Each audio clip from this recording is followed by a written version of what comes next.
오늘 우리에게 주신 하나님의 말씀은 마태복음 18장 1절에서부터 10절 말씀입니다. 신약 성경 29쪽입니다. 하나님의 말씀을 봉독합니다. 그때에 제자들이 예수께 나와 이르되 천국에서는 누가 크니이까? 예수께서 한 어린아이를 불러 그들 가운데 세우시고 이르시되 진실로 너희에게 이르노니 너희가 돌이켜 어린아이들과 같이 되지 아니하면 결탄코 천국에 들어가지 못하리라. 그러므로 누구든지 이 어린아이와 같이 자기를 낮추는 사람이 천국에서 큰 자니라. 또 누구든지 내 이름으로 이런 어린아이 하나를 영접하면 곧 나를 영접함이니 누구든지 나를 믿는 이 작은 자 중 하나를 실족하게 하면 차라리 연자 맷돌이 그 목에 달려서 깊은 바다에 빠뜨려지는 것이 나으니라. 실족하게 하는 일들이 있으므로 말미암아 세상에 화가 있도다. 실족하게 하는 일이 없을 수는 없으나 실족하게 하는 그 사람에게는 화가 있도다. 만일 내 손이나 내 발이 너를 범죄하게 하거든 찍어내 버리라. 장애인이나 다리 저는 자로 영생에 들어가는 것이 두 손과 두 발을 가지고 영원한 불에 던져지는 것보다 나으니라. 만일 내 눈이 너를 범죄하게 하거든 빼어내 버리라. 한 눈으로 영생에 들어가는 것이 두 눈을 가지고 지옥불에 던져지는 것보다 나으니라. 삼가 이 작은 자 중에 하나도 업신 여기지 말라. 너희에게 말하노니 그들의 천사들이 하늘에서 하늘에 계신 내 아버지의 얼굴을 항상 배옵느니라. 아멘. 아멘. 하나님 감사합니다. 기도하겠습니다. 좋으신 하나님, 귀한 주일 아버지께 예배하며 말씀 듣게 하시니 감사합니다. 우리 마음에 하나님의 말씀으로 새롭게 자신을 돌아보며 말씀에 합당한 사람으로 결단해보는 귀한 시간 되도록 인도하여 주시옵소서. 이 예배를 통해서 아버지 말씀을 통해서 주님이 내게 꼭 하시는 말씀을 붙잡게 해주시고 그 말씀으로 힘을 얻고 위로받게 도와주옵시며 마음에 새로운 각오가 있도록 인도하여 주시옵소서. 주의 성령이 우리와 함께 하실 줄로 믿사오며 예수님 이름으로 기도하옵나이다. 아멘. 할렐루야. 주의 크신 복이 여러분 가정에 넘치길 바랍니다. 오늘 본문 1절에 보시면은 그때의 제자들이 예수께 나와 이르되 라고 시작하는데, 여기 그때는 마가복음 9장에 의하면은 가버나움의 한 집에 계실 때입니다. 그날은 성전세를 내기 위해서 예수님께 베드로에게 바닷가에 가서 낚시를 하게 되면은 처음 잡히는 고기가 있는데 그 고기 입에서 한 세겔 돈이 나오거든 그 돈으로 나와 너를 위해서 성전세를 내라 라고 말씀하신 그날입니다.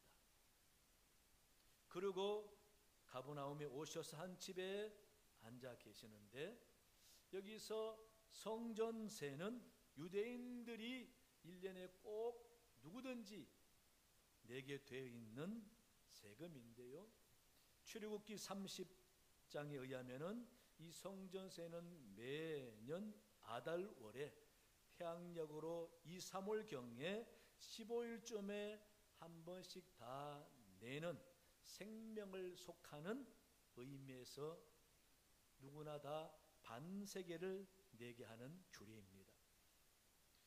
예수님께서는 니산월 14일쯤에 즉 양력으로 태양력으로 3, 4월 어간에 돌아가셨다라고 본다면은 약 한 달쯤의 이야기다라는 말이 되는 겁니다. 그런데 주님이 이미 약 한 달 전부터 천국에 관한 말씀을 빈번하게 많이 하셨다라는 겁니다. 그러다 보니 오늘 본문에서도 제자들이 마가복음 9장에 의하면은 길에 오는 도중에도 그 사람들이 서로 쟁론했다라고 합니다. 그리고 가버나움 집에 들어와서 드디어 예수님이 앉을 때에 이제 제자들이 작정하고 예수님에게 와서 물었습니다. 천국에서 누가 크니까? 그러니 제자들이 그들의 평소에 주된 관심이 주님이 저렇게 천국 이야기를 하는데 천국에 가면은 누가 더 클까? 누가 더 높을까? 누가 낮을까? 라는 관심을 갖고 있다라는 것입니다. 그 질문을 하자 예수님께서는 작정하시고 어린 아이를 불러서 앞에 세우고는 말씀하시는데 2절에 보니까 예수께서 한 어린 아이를 불러 그들 가운데 세우시고 라고 분위기를 우리가 충분히 짐작할 수가 있는 거죠. 뭔가 잘못 짚고 있는 제자들에게 아이를 중간에 세우시면서 그 아이를 통하여 가르쳐 주시는 겁니다. 너희가 돌이켜 어린 아이들과 같이 되지 아니하면 결단코 천국에 들어가지 못하리라. 천국에서 누가 크냐고 묻는 질문인데 천국에 가면 누가 더 클까라고 궁금증을 갖고 있는 제자들에게 진짜 중요한 것은, 진짜 우선적으로 생각해야 될 사안은 누가 크냐 작으냐가 아니라 천국에 들어가느냐 마느냐라는 말씀을 하시는 겁니다. 이미 천국에 들어갈 거니까 그곳에서 내가 낮은 사람은 되지 말아야지 하는 그런 마음을 갖고 있는 것을 주님이 지적하는 것이죠. 그게 중요한 사안이 아니라 천국에 들어가느냐 못 들어가느냐 관심 가지라고 하는 말씀입니다. 그렇습니다. 우리는 다 천국에 들어갈 줄로 알고 있습니다. 여러분 정말 이대로 꾸준히 신앙생활을 하면은 천국에 다 들어간다고 믿고 있습니까? 아멘 한 사람은 확실히 들어갈 줄로 믿습니다. 여러분 신앙생활의 핵심은 천국이에요. 예수 믿는 핵심은 구원이에요. 내가 이대로 신앙생활을 계속하면은 천국 간다는 확신 없으면은 고민해야 됩니다. 여러분 어떻게 해야 천국 갈 수 있을까 생각해야 됩니다. 내 마음과 내 삶의 문제의식을 가지고 이대로 꾸준히 가면은 천국 간다는 확신이 없으면은 여러분 달리 생각해 봐야 합니다. 제자들은 이미 우리말로 김치국물을 마시고 있는 거지요. 천국에는 당연히 들어가지만 누가 클까라는 생각을 하는 제자들에게 어린아이처럼 되지 못하면 천국에 들어가지 못한다. 내가 볼 때는 너희들의 관심은 그게 아니다. 천국에 들어가느냐 못 들어가느냐에 더 초점을 맞추라는 주님의 가르침인 것이죠. 그러면 누가 천국 들어갑니까? 천국에 관한 말씀을 작정해서 하시는 예수님의 어린 아이를 앞에 세우시고 말씀하셨다면은 어린 아이를 통해서 우리가 배워야 할 천국 가는 길이 있다라는 것입니다. 어떻게 해야 천국 가는지 어린 아이를 통해 보면서 배워야 한다라는 것이죠. 그럼 누가 천국 갑니까? 오늘 본문 주님이 하신 말씀을 근거로 보면은 첫째, 자기를 낮추는 사람이 들어갑니다. 4절 말씀에 그러므로 누구든지 이 어린아이와 같이 자기를 낮추는 사람이 천국에서 큰 자니라. 모든 이에 대해서 자기를 낮추는 삶을 살아가는 사람이 천국에 들어간다. 낮춘다란 말은 무슨 의미입니까? 다른 사람보다 아래에 있는 입장에서 또는 그 사람과 같은 눈높이 입장에서 그 사람을 바라보고 생각하고 말한다라는 거지. 그 사람보다 우월하다, 그 사람보다 잘났다, 그 사람보다 더 잘한다, 그 사람보다 대단하다는 생각을 하는 것이 아니라 그 사람 아래에서 그 사람 바라보는 자세를 말하는 거지. 그게 쉬울 것 같지만은 우리는 평범한 삶에서 그런 준비가 거의 잘 안 되어 있는 것이 사실입니다. 대한민국 사람들은 더더욱 자존심이 강하죠. 다 자기 잘난 맛에 삽니다. 그러니 다 자기 할 말들이 다 있어요. 그래서 시끄러워. 어디든지 다 할 말이 있다 보니까 각자 자기 말을 쏟아내니 합의가 안 되고 시끄러운 게 대한민국 사람의 특징입니다. 혼자는 잘해요. 모으면은 난리 나는 게 대한민국. 그래서 여러분, 우리나라 전반적인 구조를 보십시오. 안 시끄러운 데가 어디 있습니까? 가장 그런 시끄러움과 갈등과 싸움이 없어야 할 교회도 시끄럽죠. 왜 그렇습니까? 다른 사람보다 내가 아래의 입장에서 다른 사람 보겠다는 생각이 없어. 다 네가 뭔데 하는 입장으로 다른 사람 쳐다봅니다. 아니, 위에서 아래 보듯이 다 무시하는 거죠. 어떤 박물관을 관리하는 박물관장이 감동적인 장면을 목격하고 전하는 얘기입니다. 하루는 보니까 여러 사람들이 박물관에 들어오면은 진열해 놓은 물품들을 물끄러미 살피고 생각하고 뜯어보다가 또 다른 데 가서 물끄러미 살펴보고 또 지나가고 그렇게 해서 쭉 조용히 가는데 어떤 젊은 남자분이 하나 오더니 한참 물끄러미 이렇게 저렇게 보다가 그 자리에 앉아가지고 앉아서 이쪽 봤다가 저쪽 봤다가 하는 거예요.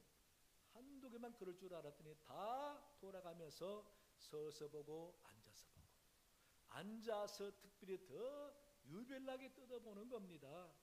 그래서 관장이 볼 때 참 저 사람 희한한 사람이에요. 왜 하필이면 앉아서 볼까? 그러고는 지났는데 그 다음날 그 사람이 또 왔어요. 이번에는 혼자 온 게 아니고 초등학교 1학년 되어 보이는 아이들 한 20-30명 거느리고 왔는데 알고 봤더니 초등학교 1학년 교사 선생님이었습니다. 담임 선생님은 자기 아이들 박물관에 견학시키려고 계획했는데 바로 이제 하루 앞두고 자기가 먼저 아이들에게 잘 설명하려고 와서 아이들의 눈높이에서 물건을 바라보는 연습을 많이 한 거예요. 키 큰 어른이 보는 것보다 아이 입장에서 아이 높이에서 바라봤을 때에 어떻게 보고 무슨 질문을 할까라는 걸 미리 알아보려고 아이의 눈높이에서 그 빛이 되는 물건들을 다 봤던 겁니다. 그러니 그 선생님은 아이들에게 박물관 견학한 효과가 다른 사람보다는 충분히 있었지 않겠나 우리가 짐작해 볼 수가 있습니다. 여러분, 무엇입니까? 그 사람의 눈높이에서, 아니 그 사람보다 더 낮은 데서 그 사람 바라본다는 것은 굉장히 중요한 것이죠. 왜냐하면 더 소통을 잘하게 만들고 좋은 관계를 유지하게 만들기 때문에 그렇습니다. 여러분, 우리 주님께서도 왜 사람의 몸을 입고 이 땅에 오셔서 우리와 똑같은 성정과 슬픔과 괴로움과 아픔을 가지고 사시다가 돌아가십니까?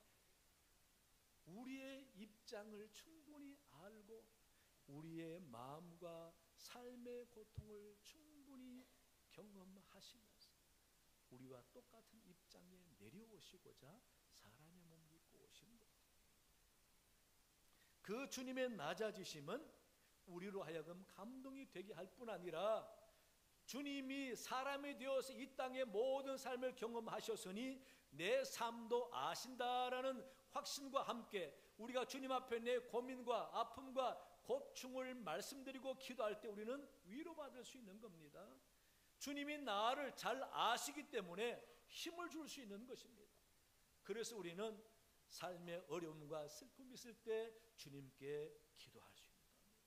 마음을 열고 기도할 때 주님이 충분히 우리에게 위로와 힘을 주실 수 있는 분인 줄로 믿습니다. 주님이 이 땅에 오신 그 낮아지심을 잘 표현한 구절이 빌립보서 2장 5절에서 8절입니다. 너희 안에 이 마음을 품으라 곧 그리스도 예수의 마음이니. 예수의 마음이 뭡니까? 낮아지는 마음입니다. 겸손해지는 마음이죠. 그는 근본 하나님의 본체시나 하나님과 동등됨을 취할 것으로 여기지 아니하시고 오히려 자기를 비워 종의 형체를 가지사 사람들과 같이 되셨고 사람의 모양으로 나타나 자기를 낮추시고 죽기까지 복종하셨으니 그 십자가에 죽으심이라. 이게 주님의 낮아지심이죠. 또 제자들의 발까지 씻기시면서 낮아져 섬기는 것, 겸손하게 사는 것, 겸손하게 사람에게 대하는 것, 겸손하게 신앙생활 잘하는 것을 주님은 원하시는 것입니다. 그래서 어린아이를 앞에 불러 세우시고 교훈하시는 것입니다.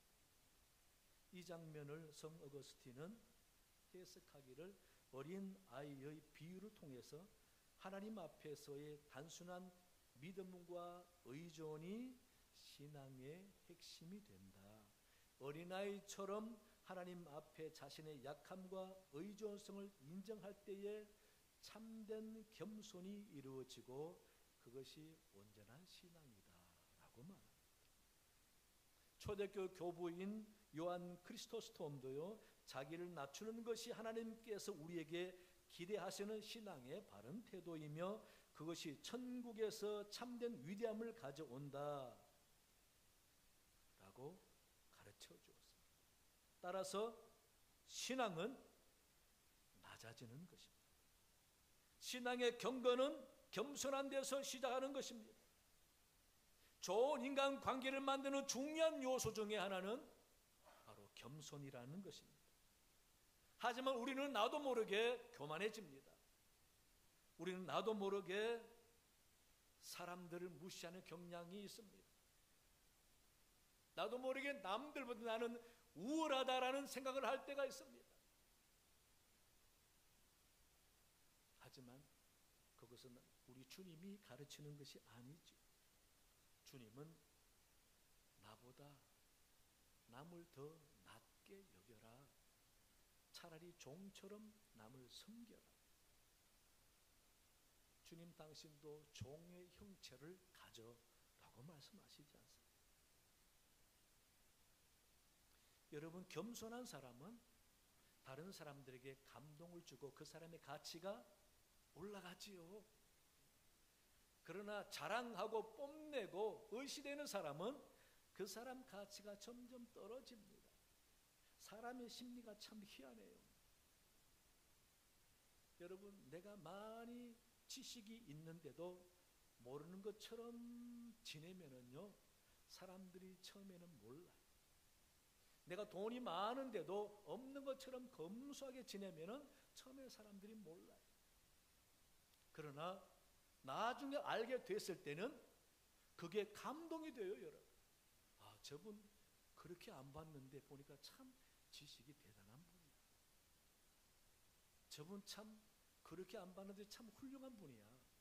여러분, 감동이 되잖아요. 그리고 그 사람 또 새롭게 보되 높이 봅니다.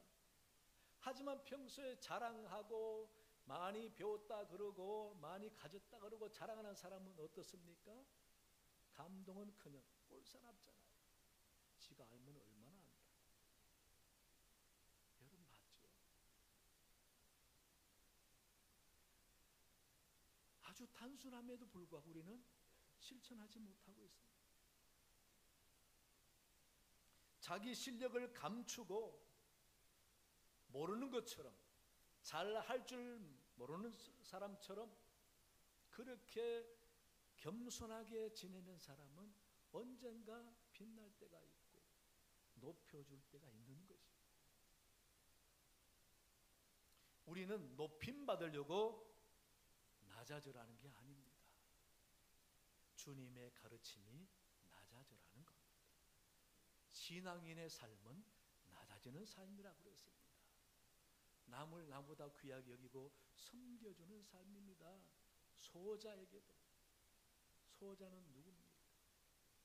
어린아이뿐 아니라 약한 자, 가난한 자, 열등의식으로 마음이 힘든 자, 지식이 부족해서 남들에게 대등하게 다가서지 못하는 자, 슬픔과 절망이 있는 자 모든 사람을 두고 하는 말 아닙니까?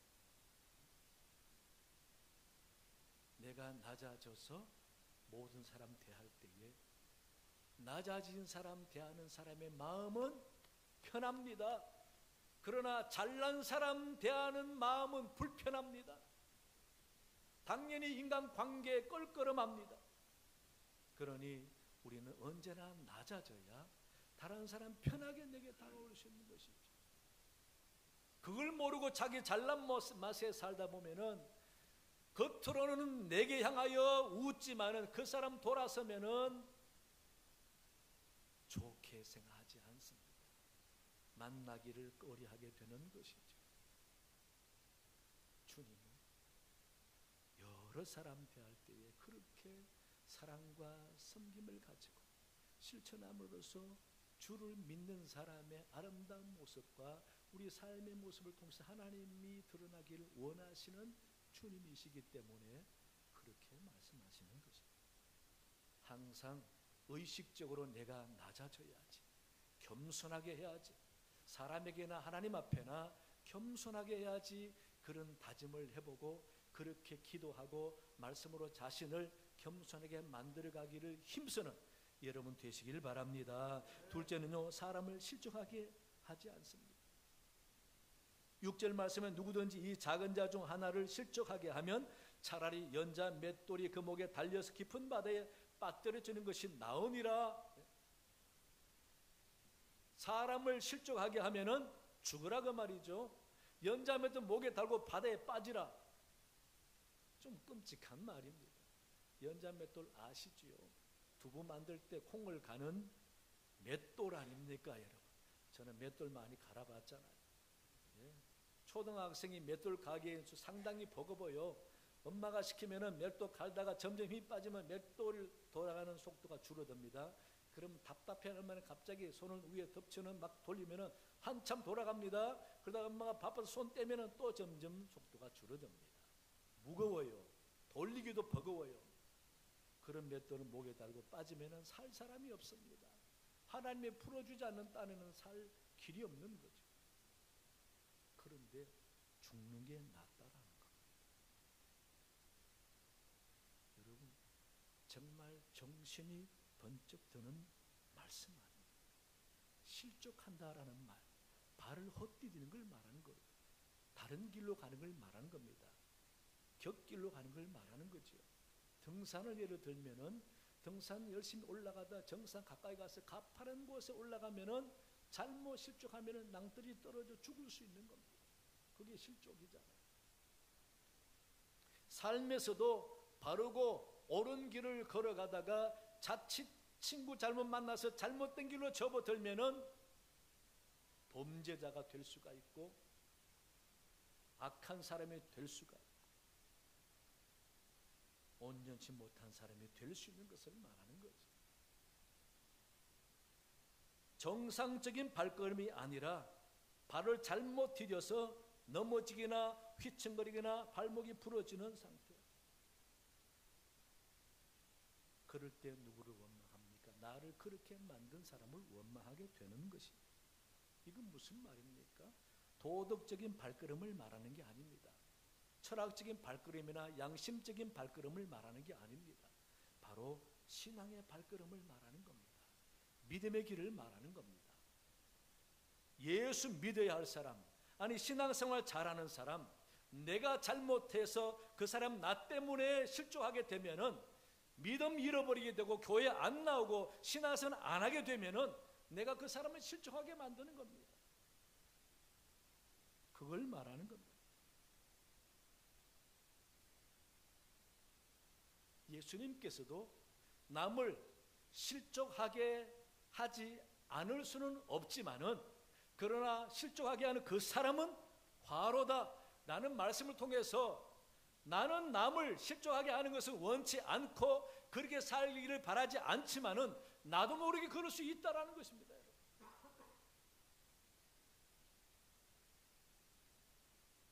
나도 모르게 사람을 상처 주었어. 나 때문에 그 사람 교회 안 나오게 하고 나 때문에 신앙 잃어버리게 되었어.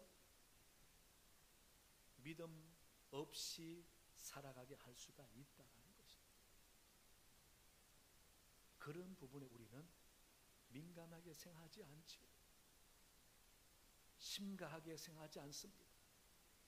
내가 뭘 잘못했는데, 내가 뭐 잘못한 거 없는 것 같은데 정도로 하고 넘어갑니다. 오늘은 말씀 보세요.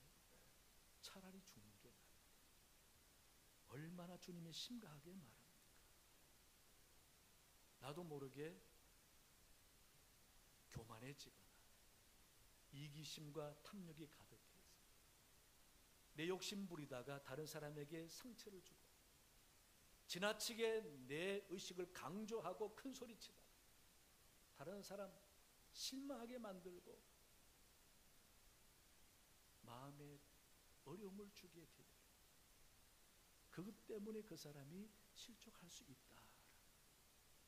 그래서 우리는 남에게 실족하게 하지 않기 위해서 내 마음과 내 삶을 돌아보고 잘 살펴보는 열심이 있어야 합니다. 하나님의 말씀으로 내가 온전히 살고 있는가, 바르게 믿는 사람답게 살고 있는가, 남에게 상처를 주지 않고 온전한 마음과 행동과 말실을 통해서 다른 사람에게 아픔과 상처를 주지 않는가 늘 생각해야 된다라는 것입니다. 전혀 남은 의식도 하지 않고 나만 잘 살면 되지 뭐, 내 잘난 맛에 살면 되지 뭐 하는 것은 믿음의 마음이 아니라는 것입니다. 남을 의식하라는 것입니다. 남을 생각하라는 것입니다. 남의 아파할 마음을 먼저 생각해 보라는 것입니다. 이게 중요한 것이죠. 그러지 않으면 천국 못 갈 수도 있다고 주님은 말씀하시는 것입니다.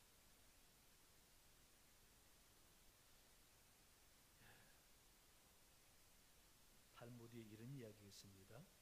어떤 부자가 지혜로운 스승을 만나서 참 행복하다라고 생각하면서 어느 날 이 부자가 스승을 찾아갔습니다. 인생의 교훈이 될 만한 가르침을 해달라라고 하니까 그 스승이 그 부자를 창가로 데리고 가더니 무엇이 보입니까? 라고 하니까 지나가는 사람들이 보이고 나무와 아름다운 세상이 보입니다. 이번에는 그 부자를 커다란 거울 앞에 데리고 갔습니다. 무엇이 보입니까? 하니까 제 얼굴이 보입니다. 그러자 스승이 말합니다. 창문과 거울은 모두 유리로 만들어졌지요. 그런데 거울은 뒷면에 수은이 처리해져 있어 밖이 안 보이고 자신만 보게 되는 거지요. 마찬가지로 내면이 탐욕과 이기심으로 칠해진 사람은 다른 사람은 안 보이고 자기밖에 모르는 불행한 존재지요. 그는 자기의 명예와 탐욕과 이기적인 생각으로 꽉 차서 남들 사정을 모르고 자기 잘난 맛에 사는 불행한 인생이지요 라고 말했어요. 여러분, 남들도 돌아보고 살아가는 겁니다. 남에게 상처 주거나 실족하게 하지 않게 살기 위해서 힘쓰라는 것이죠. 예수님께서도 마태복음 7장에 남에게 대접을 받고자 하는 대로 먼저 남에게 대접하라 이 말은 뭡니까? 내가 대접받고 싶으면 남들도 대접받고 싶어 한다라는 걸 생각하라는 거죠. 내가 아프면은 다른 사람도 이럴 경우에 아플 거라 생각하라는 거예요. 그래서 남을 먼저 기쁘게 하고 남을 먼저 편안하게 하고 남에게 먼저 위로가 되게 하면은 내게도 돌아온다라는 것입니다. 그래서 우리 믿는 사람들은 말 하나도 잘해야겠네요. 좋은 말하고 용기 있는 말하고 덕이 되고 귀한 말 하게 해달라고 기도하고 그런 연습하셔야 돼요. 자꾸 원망하고 남 탓하고 짜증내고 불평하는 그런 말이 나오면은 입을 때려서라도 이런 말 하지 않게 해주옵소서 해야 돼요, 여러분. 한번 실천해 보십시오. 아침부터 시작해서 한번 하루 종일 내가 부정적인 말이나 원망이나 짜증이나 남 탓하는 말 할 때마다 내가 입을 때려야지 하고 입을 때리고 하루를 보내고 저녁에 한번 거울 한번 보시기 바랍니다. 내 입이 얼마나 벌건지. 여러분, 참 중요합니다. 잠언 20장 15절에 세상에 금도 있고 진주도 많거니와 지혜로운 입술이 더욱 귀한 보배니라. 말 잘해야 되잖아요. 속에는 탐탁치 않더라도 좋은 말하면은 내 속에 있는 것이 아무런 의미가 없어져요. 저 사람 밉더라도 좋은 말하면은 내 미운 마음이 아무런 의미가 없어져요. 그 사람은 내 속을 모르니까 나를 좋게 생각하고 나 때문에 위로받아요. 진짜 예수 믿는 사람은 말을 잘해야 됩니다. 예수 믿는 사람인데 들어서 밥맛 없는 소리 하는 사람이라 소리는 절대 듣지 말고 사시기 바랍니다. 가족에게도 더더욱 그러세요. 칭찬이 제일입니다. 절대 가족에게 비교해서 말하지 마시고 칭찬 많이 해주세요. 칭찬거리 없으면 만들어서라도 칭찬해 주셔야 돼요. 여러분, 그렇게 사람에게 잘해서 나 때문에 실족하는 사람이 없어야 되겠다. 그런 의식을 가지고 살아가는 여러분 되시길 바랍니다. 세 번째는요, 사람을 업신여기지 않습니다. 10절 말씀에 삼가 이 작은 자 중에 하나도 업신여기지 말라. 너에게 말하노니 그들의 천사들이 하늘에서 하늘에 계신 내 아버지 얼굴을 항상 배옵느니라. 그 사람의 천사가 하나님 앞에 얼굴을 항상 배옵는다. 그 말은 보고할 기회를 찾는다라는 겁니다. 하나님, 저 사람이 누구에게 업신여김을 당해서 마음이 힘듭니다. 여러분, 진짜 각자 수호천사가 다 있나 봅니다. 반대로 나를 지키는 천사가 하나님 앞에 가서 내가 보니까 내가 지키는 저 사람은 하나님 참 부끄럽습니다. 그렇게 말하기가 민망하지 않겠습니까? 아마 남을 업신여기는 성도의 천사는 하나님 안 보려고 고개 숙이고 계시지 않을까. 할 말이 없으니까. 여러분, 참 우리는 선입견이라는 게 참 무섭죠. 그 사람의 모습 보고 함부로 그 사람 판단해서 아주 멸시하듯이 아주 업신여겨 보는 그런 태도가 나도 모르게 있습니다. 있어요. 그러니 우리는 마음의 훈련을 해야 됩니다. 너무도 초라하고 정말 볼품없어 보이는 사람도 그 사람을 귀하게 볼 수 있는 마음의 훈련을 해야 됩니다. 무조건 겉모습만 보고 함부로 얕잡아보고 무시하고 업신여겨서는 큰 코 다칠 때가 있다는 거죠. 그래서 우리는 언제나 사람들 대할 때에 그 사람의 영혼을 보면서 귀하게 대할 줄 알아야 한다.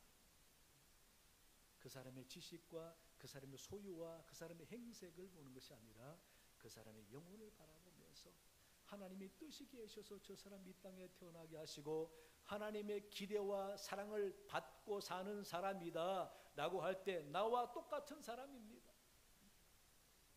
어쩌면 하나님이 더 관심을 갖고 볼 수도 있는 거죠.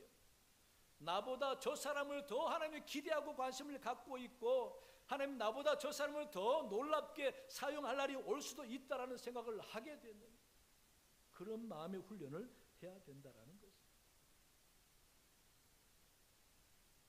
한 어머니가 결혼을 앞둔 딸에게 교훈한 글이 있는데요. 너무나 잘 아는 내용이지만은 한번 생각해 보시기 바랍니다. 사랑하는 딸아, 내가 남편을 왕처럼 섬긴다면 너는 여왕이 될 것이다. 만약 내가 남편을 돈이나 벌어오는 하인으로 여긴다면 너도 하녀가 될 뿐이다. 내가 지나친 자존심과 고집으로 남편을 무시하면 그는 폭력적으로 너를 다스릴 것이다. 만약 남편의 친구나 가족이 방문하거든 밝은 표정으로 정성껏 대접하라. 그러면 남편이 너를 소중한 보석으로 여길 것이다. 항상 가정에 마음을 두고 남편을 공경하라. 그러면 그가 내 머리에 영광의 관을 씌워줄 것이다 라고 가르쳐줬다고 합니다. 잘 아는 말이지요. 과연 얼마나 우리가 실천하고 있는가. 나도 모르게 남을 업신여기고 남을 무시하는 경향이 있다라는 것입니다. 여러분, 우리가 성도 간에도 신경 써야 나 때문에 상처받는 사람이 없습니다. 가족 간에도 나 때문에 상처받는 사람이 있어요. 참 사람 인격의 문제가 가족의 문제가 될 수가 있는 거죠. 성장 과정에서, 부부 생활 과정에서 점점 온전치 못하면 나중에는 가족들이 상처만 안고 살아가게 되는 거죠. 그래서 우리는 참으로 남을 귀중히 여겨야 합니다.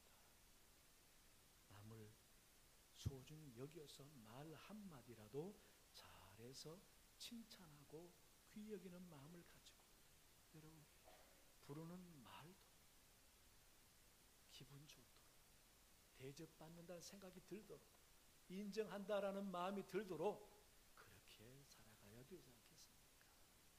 그래야 천국 간대요. 여러분, 오늘 어린 아이를 세우시고 주님이 제자들에게 작정하여 말씀하신 이 교훈을 잊지 마시고, 나도 천국 못 가는 사람 아니라 천국 가는 사람 되기 위해서 주님의 가르침을 새겨보면서 실천할 의지를 가지고 살아가는 여러분 되시기를 간절히 축원합니다. 하나님 아버지 감사합니다. 오늘 주신 말씀을 통하여 한 번 더 우리의 삶을 돌아봅니다. 지금까지는 어땠는지 모르지만은 오늘 가르친 말씀대로 순종하여 결단하여 살아감으로써 천국 확신 가지고 사는 성도들이 다 되도록 인도하여 주시옵소서. 감사하며 예수님 이름으로 기도하옵나이다. 아멘.